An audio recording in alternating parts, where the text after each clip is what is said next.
ಆತ್ಮೀಯ 10ನೇ ತರಗತಿಯ ವಿದ್ಯಾರ್ಥಿಗಳೇ, ನಾಳೆ ದಿವಸ ನಿಮಗೆ ಕನ್ನಡ ಪರೀಕ್ಷೆ ಇದ್ದು CBSEಯ ಕನ್ನಡ ಪರೀಕ್ಷೆ ಇದ್ದು ಇಲ್ಲಿ ನಾವು OMR ಸೀಟನ್ನು ಯಾವ ತರನಾಗಿ ತುಂಬಬೇಕೆಂಬುದರ ಬಗ್ಗೆ ನಿಮಗೆ ಸಂಕ್ಷಿಪ್ತವಾಗಿ ಮಾಹಿತಿಯನ್ನು ಕೊಡ್ತಾ ಇದ್ದೇನೆ. ಈ ಒಂದು ಮೊದಲನೇ ಪಾಠದಲ್ಲಿ ಕನ್ನಡ ನಾಳೆ ಇರತಕ್ಕಂಥ ಪೇಪರ್ ಕನ್ನಡ ಮತ್ತು ಸಬ್ಜೆಕ್ಟ್ ಕೋಡ್ 01 ಆಮೇಲೆ ದಿನಾಂಕ 24/2/24 ಆಮ್ಯಾಗ ಮೀಡಿಯಮ್ ಆಫ್ ಆನ್ಸರ್ ಅಂದರೆ ಯಾವ ಮಾಧ್ಯಮದಲ್ಲಿ ಉತ್ತರಿಸ್ತಾ ಇದ್ದೀರಿ ಕನ್ನಡ ಪೇಪರ್ ಮಾತ್ರ ಕನ್ನಡ ಅಂತ ಹಾಕಬೇಕು, ಉಳಿದಿದ್ದಕ್ಕೆಲ್ಲ ಇಂಗ್ಲೀಷ್ ಅಂತ ಹಾಕಬೇಕು. ಇಲ್ಲಿ ಕ್ವಶನ್ ಪೇಪರ್ ನಿಮಗೆ ಕೊಡ್ತಾ ಇದ್ದಾರಲ್ಲ, ಅಲ್ಲಿ ಆ ಕ್ವಶನ್ ಪೇಪರ್ ಮೇಲೆ ಕೋಡ್ ನಂಬರ್ ಇರ್ತಾ ಇದೆ. ಸೊ ಇಲ್ಲಿ ಏನೋ ಒಂದು 0831 ಅಂತ ಏನೋ ಒಂದು ನಂಬರ್ ಇರುತ್ತೆ, ಇದನ್ನ ಬರಿಬೇಕು. ಆಮೇಲೆ ಕ್ವಶನ್ ಪೇಪರ್ದಲ್ಲಿ ಮೇಲ್ಗಡೆ ಸಟ್ ಇರ್ತಾ ಇದೆ, ಸಟ್ ನಂಬರ್ 1 2 3 4, ಇಲ್ಲಿ ಸಟ್ 3 ನಾನು ಹಾಕಿದ್ದೇನೆ. ಆಮೇಲೆ ಇದು ನಂಬರ್ ಆಫ್ ಸಪ್ಲಿಮೆಂಟ್, ನೀವು ಲಾಸ್ಟಿಗೆ ಎಷ್ಟು ಸಪ್ಲಿಮೆಂಟ್ ತಗೊಂಡಿರ ಎಂಬುದರ ಮೇಲೆ ಇಲ್ಲಿ ನಮೂದಿಸಬೇಕು. 2 ತಗೊಂಡಿದ್ರೆ 2 ಅಂತ ಹಾಕಬೇಕು, ಇಲ್ಲ ಏನೂ ಇಲ್ಲ ಅಂತಂದ್ರೆ ನೀವು ಅದನ್ನ ಡ್ಯಾಶ್ ಅಂತೇಳಿ ಇಡಬಹುದು. ಆಮೇಲೆ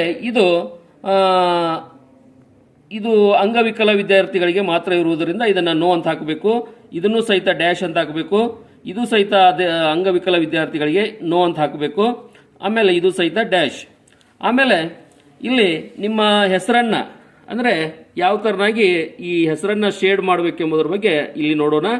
ಇಲ್ಲಿ ಒಂದು ಅಭಿಲಾಷ್ ರೋಗಿ, ಇಲ್ಲಿ ನೋಡ್ರಿ, ಅಭಿಲಾಷ್ ABHILASH ಅಂತ ಹೇಳಿ ಇದೆ. ಮೊದಲು ನಿಮ್ಮ ಹೆಸರನ್ನ ಇಲ್ಲಿ ತುಂಬಿಕೊಂಡು ನಂತರ ಒಂದು ಬಾಕ್ಸನ್ನು ಖಾಲಿ ಬಿಟ್ಟು ತಂದೆಯ ಹೆಸರನ್ನ ಒಂದು ಅಕ್ಷರ ಮಾತ್ರ ತುಂಬಿ ಆಮೇಲೆ ಅಡ್ರೆಸ್ ಅನ್ನ ತುಂಬಬೇಕು, ರೂಗಿ ಅಂತ ಹೇಳಿ. ಇಲ್ಲೂ ಸಹಿತ ತಂದೆ ಹೆಸರ ನಂತರ ಒಂದು ಬಾಕ್ಸ್ ಅನ್ನ ಖಾಲಿ ಬಿಡಬೇಕು.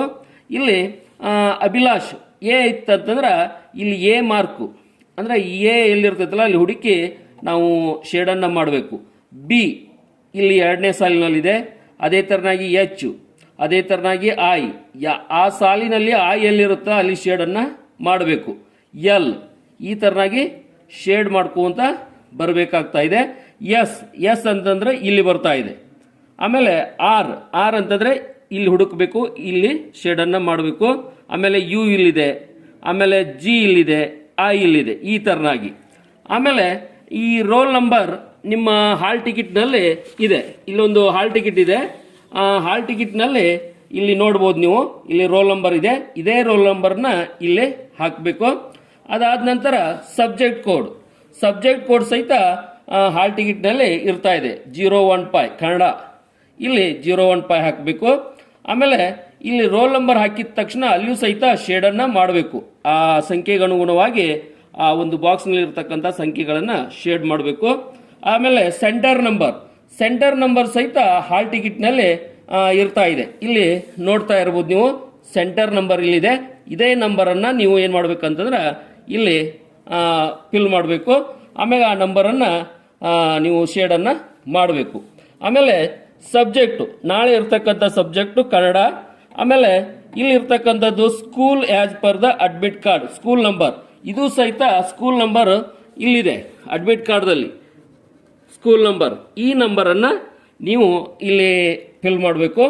ಇದಾದ ತಕ್ಷಣ ಇಲ್ಲಿ ನಿಮ್ಮ ರೋಲ್ ನಂಬರನ್ನು ಇಲ್ಲಿ ಕರೋಡದಲ್ಲಿ ಮತ್ತು ಲ್ಯಾಕ್ದಲ್ಲಿ ಬರೀಬೇಕು. 1,81,05,72 ಓನ್ಲಿ. ಇದಾದ ತಕ್ಷಣ ನಿಮ್ಮ ತಂದೆಯ ಹೆಸರು ಅಥವಾ ಪಾಲಕರ ಹೆಸರು ಶಿವಲಿಂಗಪ್ಪ ರೂಗಿ ಅಂತ ಹೇಳಿ ನಾ ಬರೆದಿದ್ದೀನಿ. ಇದಾದ ತಕ್ಷಣ ನೀವೇನು ಮಾಡ್ಬೇಕಂತಂದ್ರೆ ಇಲ್ಲಿ ನಿಮ್ಮ ಸಹಿಯನ್ನು ಮಾಡಬೇಕು. ಇಷ್ಟ ಆದ ತಕ್ಷಣ ಈ ಬಾಕ್ಸ್ ಅನ್ನ ನೀವೇನು ಮಾಡೋ ಹಂಗಿಲ್ಲ, ಇಲ್ಲಿ ಅಫಿಷಿಯಲಿ ಯೂಸ್ ಮಾತ್ರ ಇರ್ತಾ ಇದೆ. ಈ ತರನಾಗಿ ನೀವು ಈ ಒಂದು OMR ಸೀಟನ್ನು ತುಂಬಬೇಕು.